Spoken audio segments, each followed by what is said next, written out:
जय श्री राम।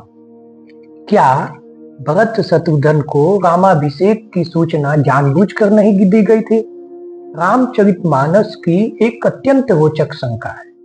जब भगवान श्री राम को राज्याभिषेक की तैयारियां पूरे अयोध्या में होने लगी थी, तब भरत और शत्रुघ्न को इसकी सूचना नहीं दी गई थी? क्या उन्हें जानबूझकर नहीं बुलाया गया था? क्या महाराज दशरथ भरत जी से कम प्रेम करते थे, या इसके पीछे कोई और रहस्य है? आइए रामचरितमानस से इस शंका के समाधान को समझते हैं। सबसे पहले हमें यह समझना होगा कि रामाभिषेक का निर्णय कब हुआ। गुरु वशिष्ठ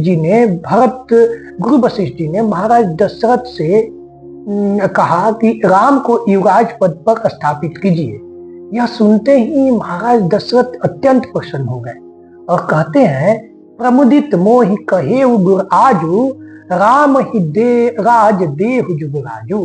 अब ध्यान दीजिए, यहाँ आजू शब्द आया है, अर्थात यह निर्णय उसी दिन लिया गया था। इसके बाद महाराज दशरथ अपने सेवकों और मंत्रियों को बुलाते हैं और कहते हैं, जन मंगल भल काज विचारा, बेगिय नाथ नलाय बारा। यहाँ पहली बार बेगिय अर्थात शीघ्र शब्द आया है। अब आगे तुलसीदास जी लिखते हैं, कहे भूप मुनिराज कर जोरी, राम राज अभिषेक हित, बेगी करहु सब सोरी। यहाँ यह दूसरी बार बेगी शब्द आया है। ध्यान दीजिए, विचार कीजिए। यदि कई दिनों पहले से योजना बनाई गई होती तो बार बार बेगी, न लाइय बारा जैसे शब्दों का प्रयोग क्यों किया जाता? इससे स्पष्ट होता है कि निर्णय अत्यंत अचानक हुआ था और तैयारी तुरंत आरंभ कर दी गई थी। अब प्रश्न उठता है कि यदि समय कम था तो क्या भरत को सूचना भेजी जा सकती थी? इसका उत्तर स्वयं मानस देता है।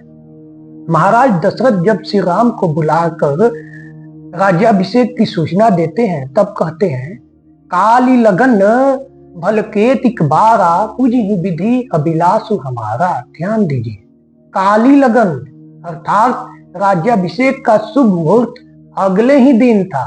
अब विचार कीजिए, कई देश बहुत दूर था। जब अगले ही दिन अभिषेक होना था, तब भरत और शत्रुघ्न तक संदेश पहुंचाना और उन्हें वापस बुलाना कैसे संभव था? यहीं से शंका का एक बड़ा भाग समाप्त हो जाता है। लेकिन कुछ लोग कहते हैं कि अयोध्या में तो बहुत दिनों से उत्सव की तैयारी चल रही थी। वे मंथरा के इस कथन को प्रमाण मानते हैं, भयउ पाक दिन सजत समाजू, तुम पाई सुधी मोहि सन आजू। अर्थात 15 दिनों से उत्सव की तैयारियां हो गई है और तुम्हें आज पता चला। अब यह प्रश्न है कि क्या मंथरा का कथन अंतिम प्रमाण माना जा सकता है?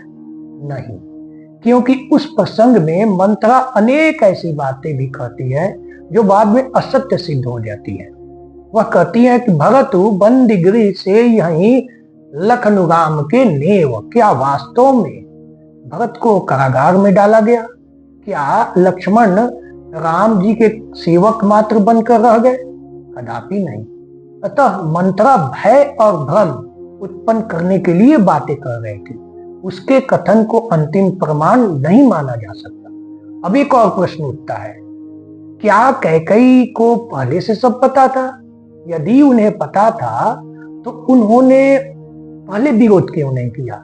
मानस में स्पष्ट वर्णन है कि जब मंथरा ने जाकर समाचार दिया, तभी कैकेयी को इसका ज्ञान हुआ। समाचार सुनकर वे प्रसन्न हो गई और कहती हैं कि जेठ स्वामी सेवक लघु भाई, यह दिन कर कुल रीति सुहाई। अर्थात बड़े भाई स्वामी होते हैं और छोटे भाई सेवक। यह सूर्यवंश की परंपरा है। अब बताइए, जो माता स्वयं श्री राम के राज्याभिषेक पर प्रसन्न हो रही है, वह पहले से संयंत्र कैसे कर सकती थी? अब सबसे महत्वपूर्ण प्रश्न, क्या महाराज दशरथ भरत से प्रेम नहीं करते थे? इसका उत्तर स्वयं दशरथ जी के शब्दों में है। वे कहते हैं, मोरे भरत राम दुई आँखी, सत्य कहूं करी शंकर साखी। अर्थात राम और भरत मेरी दो आंखें हैं।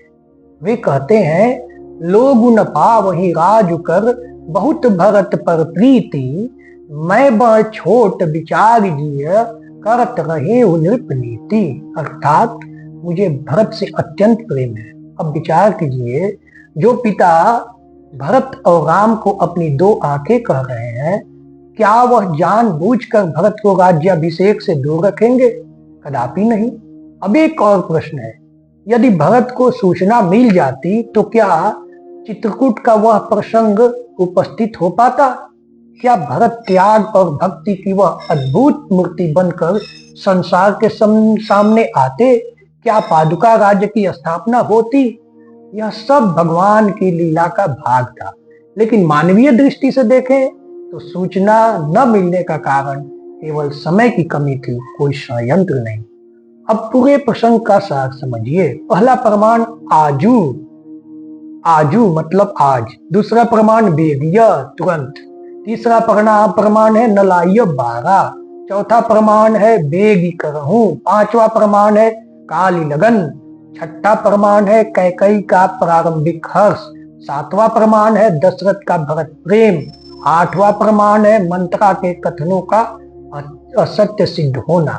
इन सभी प्रमाणों को एक साथ रखने पर निष्कर्ष स्पष्ट हो जाता है।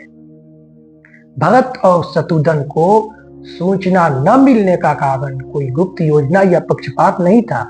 कारण केवल इतना था कि राज्याभिषेक का निर्णय अत्यंत अचानक हुआ और शुभ मुहूर्त अगले ही दिन प्रातः काल था। इसीलिए तैयारी तत्काल प्रारंभ हुई और भरत तक संदेश पहुंचाने का अवसर ही नहीं मिला। इसीलिए रामचरितमानस के प्रमाणों से यही निष्कर्ष निकलता है कि भरत को जानबूझकर नहीं छोड़ा गया था, बल्कि समय की संकीर्णता ही इसका वास्तविक कारण था। मोरे भरत राम दुई आखी, सत्य कहाऊं कवि शंकर साखी। सियावर रामचंद्र की जय। जय श्री राम। अच्छा लगे तो लाइक जरूर कीजिए, सब्सक्राइब जरूर कीजिए, कमेंट कीजिए, शेयर कीजिए और बोलिए सियावर रामचंद्र की जय।